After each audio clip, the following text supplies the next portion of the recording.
Hi, this is Jasmine Patel and you are watching JustTech, perfect combination of information, knowledge and entertainment. This is special space series और ये इसका पहला episode है। ये series में हम आपको स्पेस रिसर्च एंड टेक्नोलॉजी के बारे में बहुत सारी इंफॉर्मेशन रेगुलरली देने वाले हैं। अगर आपको स्पेस रिसर्च में इंटरेस्ट है तो ये सीरीज के साथ जुड़े रहना, हमसे जुड़े रहना। आज हम बात करने वाले हैं मंगल ग्रह के बारे में। सो 3, 2, 1 एंड गो।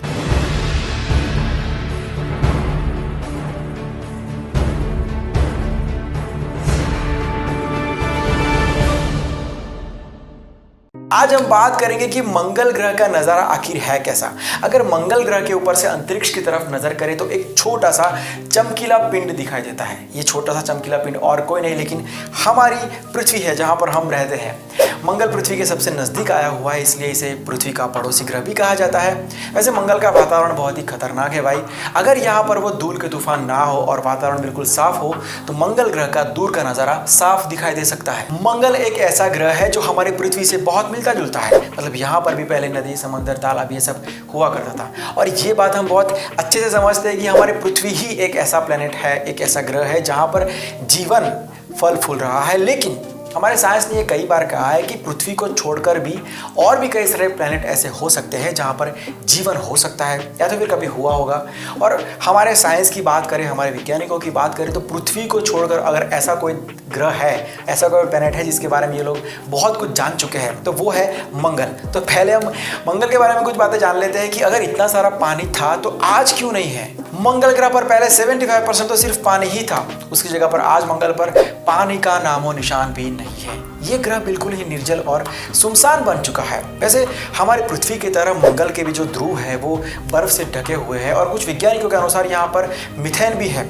मीथेन एक रंगहीन, गंधहीन और बहुत ही ज्वलनशील गैस है। ये हम स्कूल में पढ़ चुके हैं। लेकिन सवाल ये है कि मंगल के ऊपर मीथेन गैस कहाँ से आया। अब इसके जवाब में ना एक अनुमान लगाया जा रहा है, इसकी कोई पुष्टि नहीं हुई है। अनुमान ये लगाया जा रहा है कि वहाँ पर जो पानी था उसके और वहाँ पर जो सूक्ष्म जीव होंगे उन दोनों के बीच जो प्रतिक्रिया हुई होगी उसमें से ये मीथेन गैस हुआ होगा। लेकिन ये सिर्फ अनुमान है, कोई प्रूफ नहीं है। साल 2003 में यूरोपियन स्पेस एजेंसी के यान मार्स एक्सप्रेस ने मंगल के वातावरण में मीथेन को पाया था। मंगल पर जो पानी है, मैंने जैसे बताया कि उसके ध्रुवों के ऊपर जमा हुआ है। अगर ये सारा बर्फ पिघल जाए तो पूरा मंगल ग्रह 35 फीट पानी में डूब जाएगा, लेकिन ये पॉसिबल नहीं है। मंगल ग्रह के ऊपर 95% कार्बन डाइऑक्साइड है और यहाँ की हवा बहुत ही पतली है।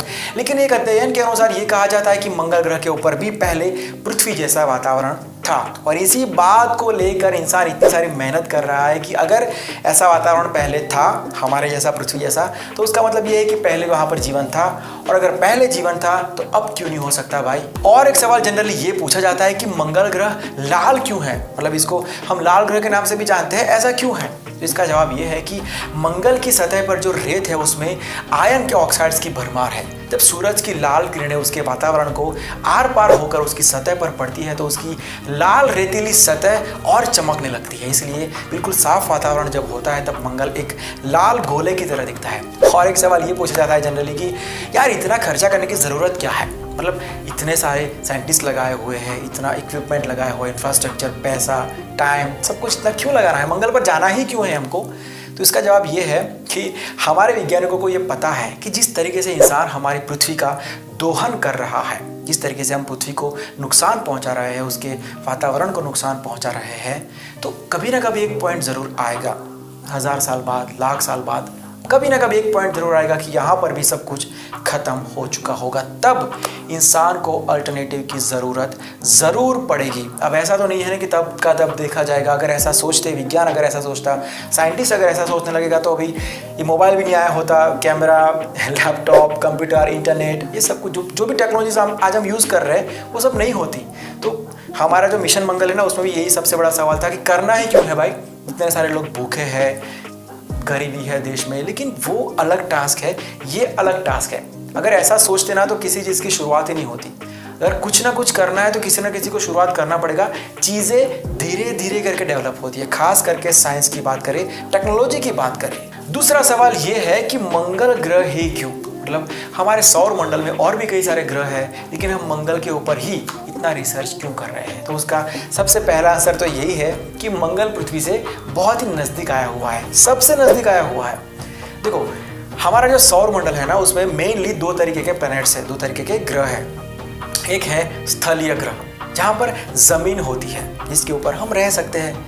हमारा पृथ्वी एक स्थलीय ग्रह है। दूसरा है गैसियस प्लैनेट, मतलब जहाँ पर ज़्यादा से ज़्यादा गैस होता है, जहाँ पर हम रह नहीं सकते। और मंगल हमारे पृथ्वी की तरह एक स्थलीय ग्रह है। दूसरा रीज़न ये है कि हमारे वैज्ञानिकों के अनुसार मंगल की सतह की जो मिट्टी है, वहाँ पर सोडियम, मैग्नीशियम, पोटेशियम, क्लोराइड, ये सारे पोषक तत्व पाए गए हैं।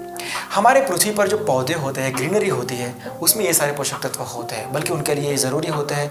तो वहाँ पर ये सारे पोषक तत्व है, उसका मतलब ये है कि वहाँ पर कहीं ना कहीं पर लाइफ पॉसिबल है। और इसीलिए इंसान सबसे ज़्यादा रिसर्च मंगल के ऊपर कर रहा है। तो अभी हम मंगल के ऊपर क्यों नहीं रह सकते हैं? इंसान मंगल के ऊपर अभी शिफ्ट क्यों नहीं हो सकता है? क्यों ये मुमकिन नहीं है? इसके जवाब में मैं आपको कहूँगा कि हाँ, वहाँ पर लाइफ पॉसिबल है, लेकिन अभी पॉसिबल नहीं है, क्योंकि एक दो प्रॉब्लम नहीं है, बहुत सारे प्रॉब्लम है, और वो भी बहुत ही बड़े बड़े प्रॉब्लम्स हैं। वो प्रॉब्लम्स कौन से हैं, ऐसा क्यों है कि अभी इंसान वहाँ पर नहीं रह सकता, वो सारी बातें। और अगर फिर भी इंसान को ये सारे प्रॉब्लम को सॉल्व करना है, तो उसके पास कौन सी टेक्नोलॉजी होनी चाहिए? ये मुमकिन है, नामुमकिन नहीं है, लेकिन कौन सी टेक्नोलॉजी वो होगी इंसान के पास, तब जाके ये सारे प्रॉब्लम दूर होंगे और पृथ्वी की तरह ही इंसान वहाँ पर रह पाएगा। ये सारी बातें हम नेक्स्ट एपिसोड में करेंगे। ओके, देन आज की बात यही तक रखते हैं। अगर आपको ये वीडियो अच्छा लगा है तो लाइक और शेयर जरूर करना। अगर आप मुझसे डायरेक्ट कुछ बात करना चाहते हो तो ये व्हाट्सअप नंबर है, you can join me here. आपके जो भी थॉट्स है आप डायरेक्टली मुझसे शेयर कर सकते हो। अगर आप मुझसे इंस्टाग्राम से जुड़ना चाहते हो तो ये मेरा इंस्टाग्राम आईडी है, you can join me here also. चलो फिर मिलते हैं बहुत जल्द नेक्स्ट एपिसोड में। Bye, take care, keep smiling and keep growing.